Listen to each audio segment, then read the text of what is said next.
Maybe not. This is an opportunity to be able to finally break that curse, Kyle. 27 Valve Premier events, 14 top fours, 0 wins. Oof. That one's gotta hurt. Evil Geniuses, they've been at the last 3 Valve Majors. Dream League, 3-2. Singapore Major, 3-2. And now they're in the finals against LGD and yet to have been able to claim the victory, Kyle. Definitely the best 2 teams in the tournament, but I think we all know there's a clear favorite.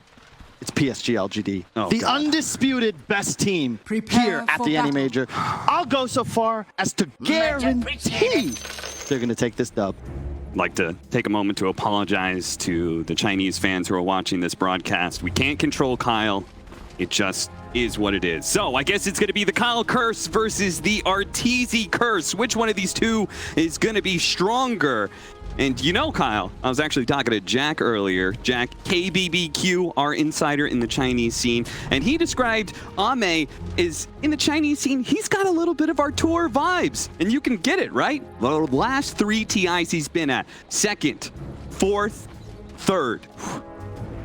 I mean, he was removed from LGD and then invited back because they realized that you just can't replace him. No. Who has the guts to pick an axe for himself in the first game of a Grand Final BO5? This is another player notable for losing a 5th game of a Grand Final Best of 5 with a last pick Anti-Mage for himself. Trying to do his best Burning impression, but Thanks, guys. many Thanks a lot. throughout the years have tried and failed to do just that. Either way, like the draft from both sides, pretty balanced. A bit of what you'd expect in the first game. Remember, it's a BO5. It's a long series. We can expect there to be an independent meta that will develop as the games go on, but the carry Nature's Prophet has been deadly from EG. Oh, sorry. 2-2 split on the bounties. Did you hear our draft panel? They were actually both favoring LGD's lineup. What do you think it was about LGD's draft that motivated them to go for the Chinese team here? Well, they're definitely fans of the Ame Axe. I think it's just, again, really gutsy pick. I am concerned for PSG.LGD's ability to deal with Timbersaw. And Razor against Lina, this is one of the more unfavorable matchups. I expect Abed to do quite well here. However, they do have the Hoodwink. That's key because Break against Timber is obviously a hard counter. EG with the Lion Clock can be very effective as well, just zoning out team fights. We've talked throughout the tournament a lot about how Clock is very adept at hunting Hoodwink through the trees. Nothing to say. He's already got something to say about that matchup. Kyle, he's gotten the first 2 denies of the wave. So he may already be in Abed's head. Fly, we're gonna run down Y here. Of course, battery assault level 1. Not the greatest amount of damage, but he's so far away from the tower. He's got a fairy fire. Fly does have the movement speed advantage here. Just ever so barely, but he's gonna have to give up on it. And he drops the sentry as well. Arteezy should be able to do quite well against a Sand King early on, but it does definitely get harder when there's points in the Caustic, along with a couple extra ones in Sandstorm. No, they just managed to get to this grand finals off of the back of a Sand King from Ice Ice Ice with that old school carry build. Oh yeah, set a record as well. The highest net worth at on a Sand King at 35 minutes ever recorded in Dota history, a little more than 21,000. The old highest by 1,500 or so. Ame playing out a bit of a 1v1. He's got the Silver Hort behind him trying to do some pulls, but again, it's a Hoodwink in lane. You probably don't offer the most amount of pressure against a Timbersaw, but later on, of course, you're going to have that big, high amount of damage that comes out from the Sharpshooter. A break mechanic, which may be useful. So we'll just have to wait and see. Mid-lane matchup so far. 5-4, 4-4. Seems like both of these mids are focused a little bit more on harassing and positioning against each other rather than the CS battle. Yeah, this is a really annoying lane to play for both players. If you can do the Lina stun and get a big drain off, then it gives you a free wave. Same kind of goes for Lina. You're trying to harass down Razor with every Q nuke to ensure you get both CS and harass damage. So a lot of sidestepping, which leads to a lot of missed CS. Top lane, 2-point Sandstorm. Arteezy not really able to do too much anymore. It's likely going to just be a farm-to-farm trade. Yeah, that's why you could see both the Hoodwink and the Clockwork sitting in the safe lane, but not really being in experience range a whole lot. Instead, are just making it their job to harass the 4 position as much as possible. Does manage to get that stack up. Y slides away with the Icarus dive. waiting for a rotation where the mid lane ends up getting some pressure put on it, just because, I mean, it's a Lina on one side, a Razor on the other. I feel like both of those mid heroes are rather susceptible to ganks. Yep. The one thing to note, though, with the PSG.LGD lineup, they've got a pretty distinct advantage in that they can easily clear Ancient stacks early on.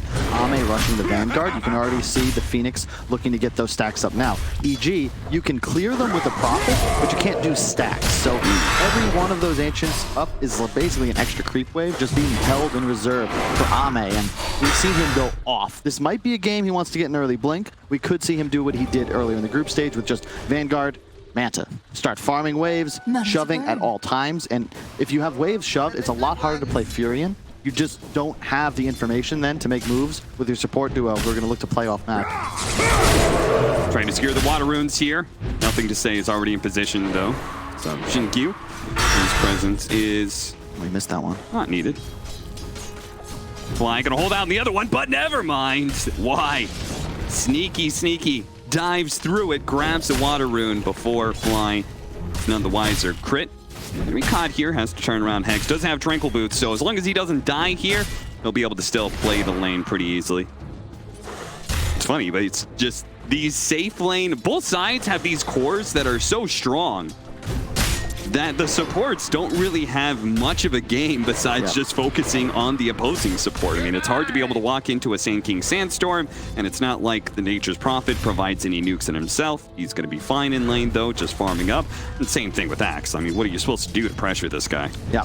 And the edge the EG lineup is going to have is their overwhelming tower pressure. PSG.LGD, you look at this lineup, they've got some pretty decent team fight, but they have no tower hitters. A lot of their lineup is predicated on Ame just being enormous. EG, very easy. Timbersaw's going to shove a lane hard, absorb tower if necessary. Prophet at any point can TP in, summon a creep wave.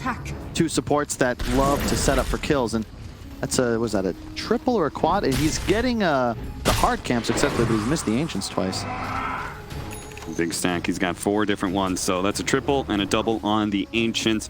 And so what I'm hearing from that, from the Evil Geniuses side, is that they're going to be able to chip away at towers, maybe gank-oriented, like small pickoffs is going to be better. Meanwhile, LGD, they have to like kill Evil Geniuses over and over to claim those objectives. Ice, ice, ice. Slides right on past Jinkyu and chases them away. Into the late game, I think EG's cores all certainly outscale. Now, the one hero that's not really fully understood, because really only PSG.LGD have made the carry Axe look great. Yeah. I don't know how well it's going to carry into the late game, because the Manta Shard, you know, that's all based on the shard damage. It's Razor being gone on by so many heroes, but he's managed to get the first blood anyway. Arteezy trying to finish off Nothing to Say, but they don't have this. Why joining in, but honestly, he's not even really needed there. Abed thought they were going to be able to claim a kill with the help of Arteezy, but Nothing to Say proves to be too strong. And just mana issues on Abed. He was a little low there. He ended up, you know, it kind of goes back to the Water Rune steal in a way, because if that's saved for Abed, he'll have mana for that Laguna Blade. Instead, was just short. Nothing to Say survives. Radiant structures are fortified. Trying to go for the stacks again this time around. Crit's going to be joining him, so they really want to get a punish here. They've already given up first blood. The double damage, not quite enough. Now Fly going to be gone on by the Razor, immediately TPing out as forcing a little bit of movement. Pretty good, and his move is actually disguising Evil Geniuses in their play to be able to take some of these stacks.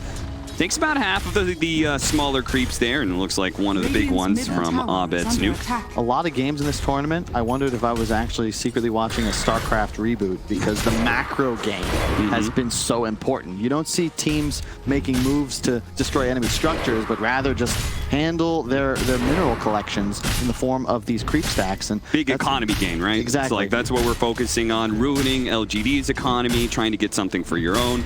Yeah, it is an interesting approach to the game. And they also waited to do those stacks, at least on the LGD side, until 7 minutes plus. So if you do it right, sometimes you just end up with all your neutral items right off the bat. It's a big edge. Ame just found the dream camps to be able to quickly find neutral items, the Satyrs and the Knolls.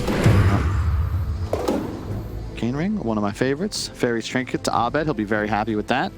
And you can see both teams are like, all right, 7 minutes, everybody. All right, get the free items, and then we'll resume and look to get things done. Love the warding from PSG.LGD if you want to check it out. It's just 3 wards all securing different lanes. Radiant's It's middle tower defensive. is under You just attack. want to read EG's movements because they're the team that'll make plays for towers. They're the ones who are going to attack objectives, and PSG.LGD throughout this tournament have been really good at picking their battles well.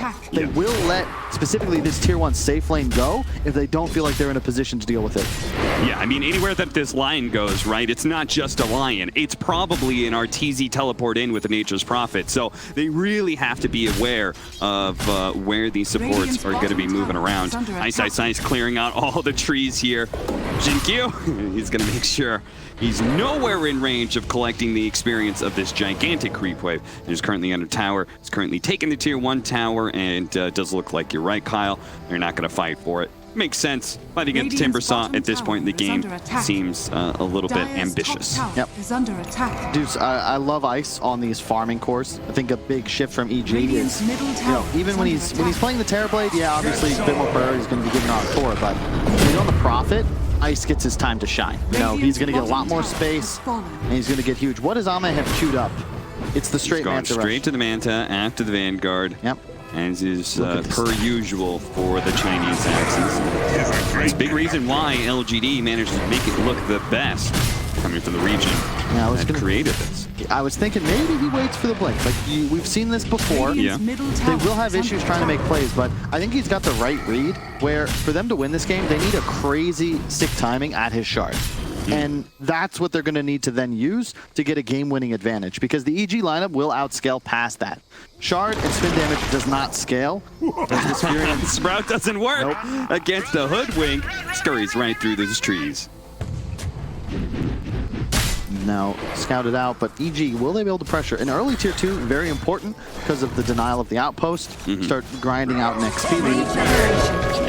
Can't outrun a wild. The thing is, there hasn't been an Ame. He's been just farming already with Vanguard Yasha, 1,000 gold ahead of the game. And he will now be, I'd say, more than capable of planting himself in front of an objective to keep it alive. It's really just Isis Timber and then the double ult damage from the Lion and the Lina that he has to worry about. So Evil Geniuses, they've taken 1 tower, but now Axe can help defend. So pushing some of these towers is going to be harder. Give it another 10 minutes, and then the carry Axe is going to be online with both the Manta and the Shard, in which case your map control game starts going to shit because illusions are pushing in the lanes everywhere. And then you give it probably, what, maybe another 5 minutes after that. He's going to have the Blink Dagger. Another 5 minutes after that, he's going to be threatening BKB. Like, this is a hero that starts scaling incredibly quickly if you let him have this longer period of rest that we're currently watching. And PSG.LGD moving in through the smoke. Going to be able to pop on a fly. That's going to be the reveal of the Blink Dagger. Both ultimates being thrown here to make sure that Fly dies as quickly as possible, but there is the rebuttal. Evil Geniuses will find Jinkyu, and even trying to catch Faith Beyond LSA, just a little bit shy though. I just wanted to get something done. Notably, both carries farming opposite mirrored sides of the map, but Ame's getting just a little bit more gold. He farms Ancients about twice as fast. Same goes from those creep camps. So Arteezy, again, it's more about securing the objectives, the early game lead. He will at some point have a Witchblade too, one of the more effective items of dealing with these strength heroes. So while the triangle isn't as important for Evil Geniuses, their play is to take LGD's side of the map more often. So they're already playing for that jungle. If they can get this mid-tower, but interrupted? No, nice jump in. From Fly to be able to stop Faith Beyond, but that bushwhack, it stopped the Timbersaw from being able to kill the Sand King. The sharpshooter puts him down, and Abed, he's one step ahead, nothing to stay. Gonna be able to catch him. Ooh, just barely gets the kill. 4 down on the side of Evil Geniuses, and PSG.LGD might just be the ones to take the mid-tower first. That was such an incredible collapse. We'll see that back, but they already had wards on both ends of that mid-tower. They'll lose, no, not even. They don't lose the objective, but they just, out of nowhere, suddenly there's 5 heroes. And Arteezy, the problem with Furion is you need to have that numbers advantage, the pressure advantage. He can't teleport in there. Crit unfortunately got killed just before the finger went out. and they just had nothing doing. The great initiation from Faith Beyond, the early Blink Dagger paying dividends. EG don't have that same sort of initiation. We're going to see it right now. Yeah, they get the counter initiation. The finger interrupted just in time. And No now finger, no whirling death that would have also killed the Sand King. Just beautiful stuff from Xinkyu. They also keep Faith Beyond alive somehow. So he's sitting in the sandstorm for an extra 3-4 seconds before he eventually tumbles, but it's so much AoE magic damage. There's 3 EG heroes inside of it. There's nothing you can do about it. Timber, theoretically, very good hero against the SK, but when you're standing in the middle of a sandstorm, it does not feel nice, and they'll deny the tower and thus the resources to EG. As you were saying, PSG.LGD, depending on their lineup, what they judge, what they deem to be best, sometimes they're willing to give up certain objectives, and here they're going to concede this mid tower, and in exchange, they're going to have a Manta already for Ame. So at this point, he may actually have the Blink Dagger before he has the Shard, thanks to that one team fight there. Yeah, he is enormous, and it's very spooky to play against him now. He's going to be able to just farm jungle and lanes, also providing more vision, just because it's illusions. You know, this is what made EG's Terrorblade and Naga so scary. They're able to obtain gold and information while risking nothing. So Ame, he's farming 2 camps while hitting a tower. EG, they'll make moves towards the bottom half of the map. There's no objective there, so looking to just trade. I just wonder, well, what is EG's timing? Here comes the epicenter. Thinking about going for the Abed kill here. Faith Beyond canceled it, though. Can be more for sure. And it seems like the rest of his team isn't quite ready. Now he can try and sneak in behind Abed here and have some teammates TP in. But there are a couple of heroes from Evil Geniuses off map right now. And there's always the threat of that Nature's Prophet teleport. Of course, one of those heroes off map is Fly. Has an Invis rune right now. By himself. Won't be able to kill Y, but outside of the vision here, goes for it. Oh, but the battery assault doesn't actually catch Y as he Icarus dives away.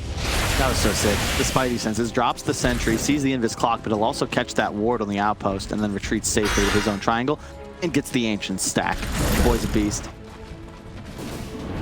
Xinkyu playing bottom now with the Veil, so the spell damage output of the nice SK Phoenix is going to be even higher. I'm a big fan of this build. I know on the NA side, MSS putting in a lot of work with that Hoodwink and some of the DPC matches would always go Ether Lens, but I think if you can go for it, Veil feels so good. Yeah, especially a game like this. You're playing against Timber, playing against Clock.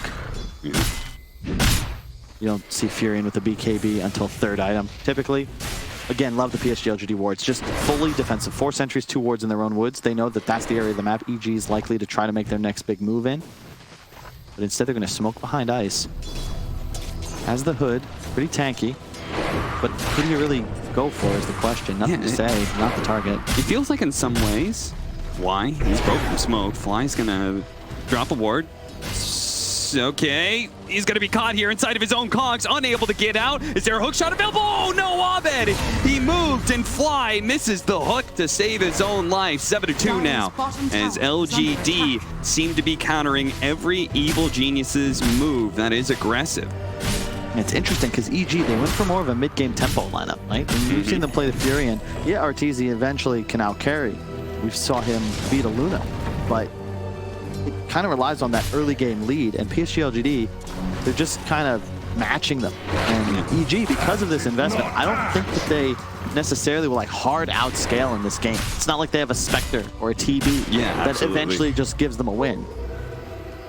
Yeah, I think you do not want to underestimate the power of Carry Axe and how much damage it can output. Evil Geniuses, once again, trying to set up.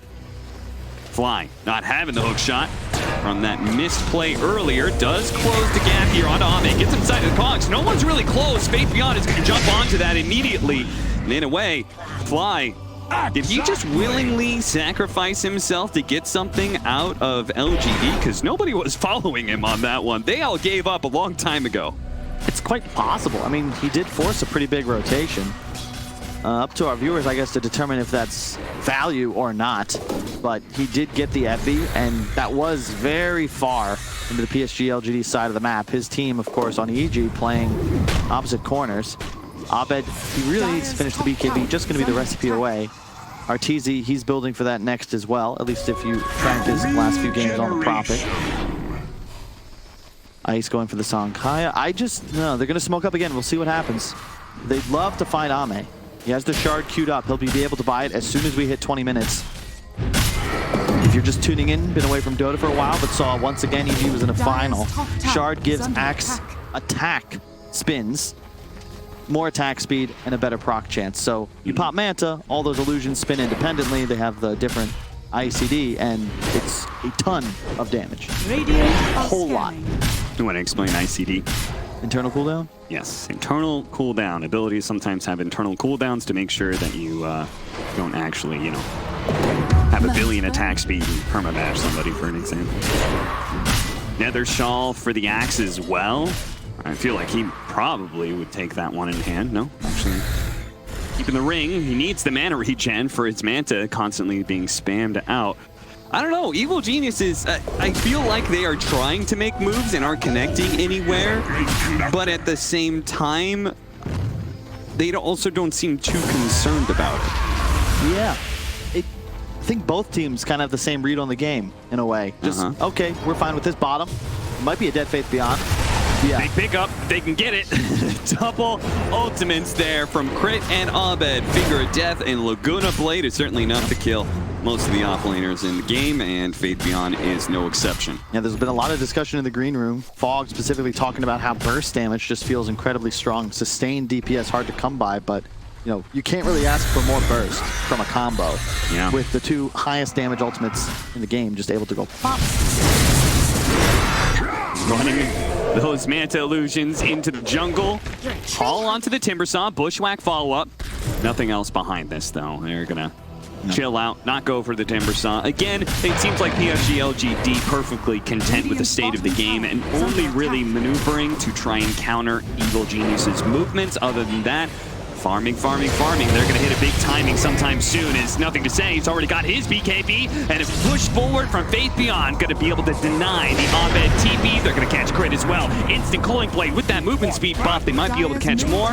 Why? He's far enough away, but the tower, well, that certainly is within spitting distance for PSG.LGD, and I don't think Evil Genius is going to have a response to this. I was going to say, I was about to comment, this is a bad move from EG because Razor had his BKB. They didn't see it. They didn't have any vision on his rotation, but Abed was still a couple hundred gold off of his. Arteezy, also a recipe away from his. That's not a fight you'll ever win.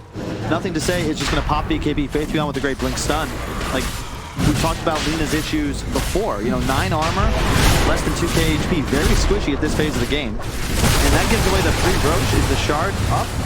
Yeah, it already is. The shard is up on the Axe, and that is why they're able to do Roshan. That kind of pure damage does so much work against Roche, but the PSG.LGD are going to respect the fact that Evil Geniuses, and I think I've noticed this trend from them, is that they always respect the potential maneuvers that can be made by their opponents. Evil Geniuses, I think we're even going to give that up. Oh, jump forward, barely catches him. Eyesight was half a second away from being able to TP out, but Faith Beyond is fast enough to catch him in the act. Yep. Now they can finish Roshan. We've seen this game many times out of PSG.LGD so far this tournament. Incredibly technical. They just lull you into this false sense of security and then pounce. The fight mid, a couple of pickoffs. Now all of a sudden it's like, wait, they have total map control. They're in the Roche, been uncontested. They give this one over to Ame. There it is. And suddenly the carry Axe gets real spooky because he has the confidence now to play incredibly aggressive and just pop Manta for pure farming. Yeah.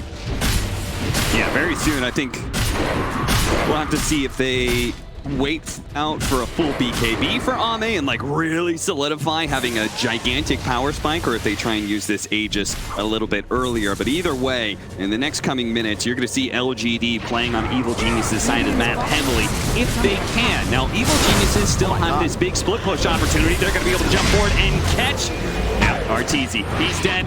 Crit. He's going to be good. But Evil Geniuses again and again denied any possible place on this map. That killer instinct though. Faith Beyond, he canceled his ulti there, but Jinkyu still going for the ulti. Ame would have closed in time. If they had done the damage in time, he could have culling bladed. Like, they're always going for the bonus. Like, Arteezy, you just can't do that. Like, they have a ward, but a nice TP from Ame into the trees. You see the damage of this man to Axe. And the EG heroes are just way too squishy. Way too squishy. Yeah, Ice has some survivability, but he's playing against a break and Axe's pure damage.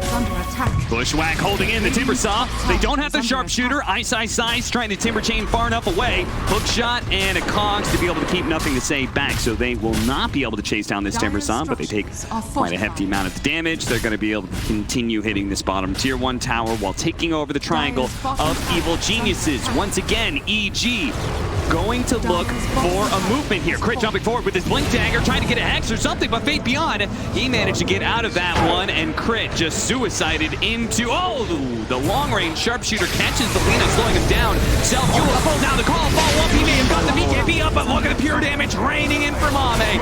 Supernova over the top, Arteezy gonna be ran down as well. Double kill for Ame. And Evil Geniuses, Kyle, I'm beginning to think that just like every single Game 1 of LGD's run through this upper bracket, that they are going to stomp EG and take a clean victory on the start of a series. I Radiant's can't disagree with you, Cap. I mean, this team, they've looked unstoppable. EG, another very impressive lower bracket run, but this final boss, PSG.LGD, like, this has just been par for the course. Like, when they win these Game 1s, you're underselling it. It's not like it's close. They dominate people, and you heard Kuro say, was it RMN in the post-game interview after Enigma was eliminated, that this team broke their strategy. Yeah. They studied them. The director in the background, Zhao Wei, prepared his boys, and they came out fierce and wasn't even competitive. And so far this Game 1, EG, they just haven't been able to make any moves. They've got their BKBs, but so what? Here comes Ame again. Oh, nice Yols, pre-click. Hey, I'm easily distracted. Sharpshooter, a little bit off the mark there.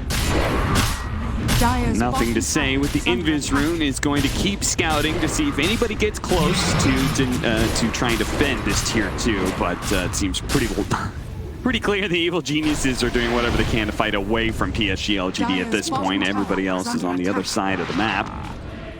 And that's why Q, he's going to show himself, knowing that perhaps Bounty Runes and the Triangle is a play here. Turn around, Finger Death being pumped.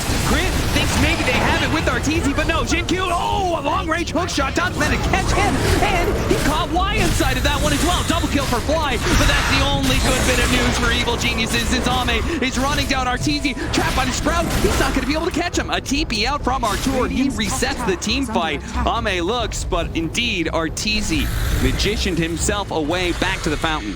I was very lucky. I saw Isis as he was attacking Ame for a second. Thought that I realized those spins might actually kill his Prophet within those trees. Ame's again. Timbersaw. Oh. Nothing to say. Not bothering to chase him. Honestly, it's not really worth it. They just need to focus on map control, because Evil Geniuses, it looks like their only play right now is split pushing. They're just going to rat this game for, I don't know, how long? Like, when do they get strong again? Well, I guess when Axe would start to fall off. The thing is, he's acquiring items so quickly. Already 4K ahead of Arteezy. Nearly half the network lead that PSG.LGD have is on Ame's shoulders, and that AC upcoming, like, that's a huge item to grab. So once that's up, that'll replace his Aegis. Theoretically, he's like close to maxed out. Yeah, I do think I've played around with this Axe concept quite a bit since it was first being run in the DPC for China, and it definitely feels like AC is your last really big power spike. Yeah. You're still going to be strong. Again, don't underestimate the power of this hero still going late game, but good play by Arteezy. Abed, though, being run down the mid lane while that was happening. Q trying to push Fly out there with the drop of the Acorn Tree. Not quite good enough. Evil Geniuses, chaos all around this bottom lane as Fly, no hook shot out, no opportunity to be able to get the power Pogs push back. Crit's going to be run down by Ame as well. It just feels like it's grab bag. PSG.LGD, they're just picking up whatever heroes they can get their hands on, and then running to the other side of the map to deal with the Nature's Prophet split push. Yeah, it's much easier now that both Ame and Faith Beyond have bots. So the global mobility of the Prophet is somewhat muted here. Also, once again, I just love the way that PSG.LGD itemized. They've got the Force Staff Holy Locket on the Phoenix. Force necessary any game you're playing against a clock. Faith Beyond. He has the Aeon Disc, but the early bots to deal with the split push. And then nothing to say. He's actually queuing up an Aghanims. We discussed their lack of tower pressure. The Ags will certainly help. And now they just continue to exploit map movements. And just run at EG. That's going to be the name of the game. Do they have any wards to place? Yeah, you said they may be lacking a little bit of tower pressure. The Aghanim Scepter certainly helps with the double hits and being able to hit the towers. All right. Tier 3 items are out. Evil Geniuses, knowing that this 27-minute mark usually means that players are split up and farming neutral items in an attempt to get those fresh tier 3s, are going to smoke and push and see if they can get a pick off somewhere around here. Now, Faith Beyond would be a nice target. He looks juicy, Cap, but he's got the unbreakable item. Yeah, he's got that Aeon Disc, and I think they, thanks to the ward, seeing that, even though he may have a gem, he may be a juicy target, it's way too hard to be able to catch this guy. The gem's going to be able to spot him coming forward. He nearly go for Faith Beyond, but maybe they didn't see the Aeon Disc. They blow it up, and yeah, it blocks the damage, and now Fly, hook shot out again. Another miss from the captain of Evil Geniuses. The two supports die for that bit of movement. Yeah, there was no creeps in that camp. Blame on that. He farmed a camp and Fly didn't realize it in time. And all of a sudden, they're in the base. And RTZ's just still like, guys, I can't help you here. Split pushing bottom. If he gets caught in the call, he's just pretty much gone for it. Yeah, and honestly, like, who really needs to be able to do fast tower damage? You could just kill the enemy team anytime they show their faces. Bit by bit, PSG.LGD will work down these buildings. They're going to back up. Again, respecting the idea that Evil Geniuses could be able to take a 5-on-5. Even though they have yet to be able to prove it, they're still saying, all right, well, there's no need for us to try and challenge this right now.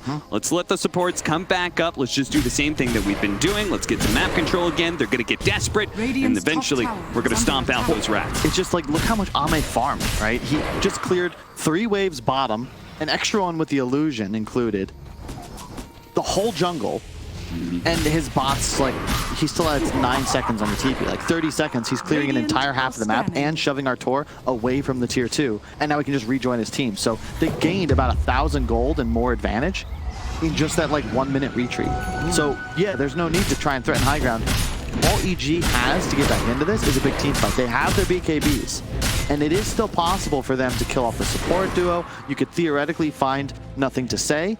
And high ground is the best position for Evil Geniuses, not just for the normal reasons, but think about those heroes like Razor. He wants to be able to chase people down into a big area. It's very easy to get a good position out for the Lina to be able to throw out damage without being, you know, risking her own life. And Timbersaw is still a huge threat. We're playing against Axe. That stat loss is quite significant.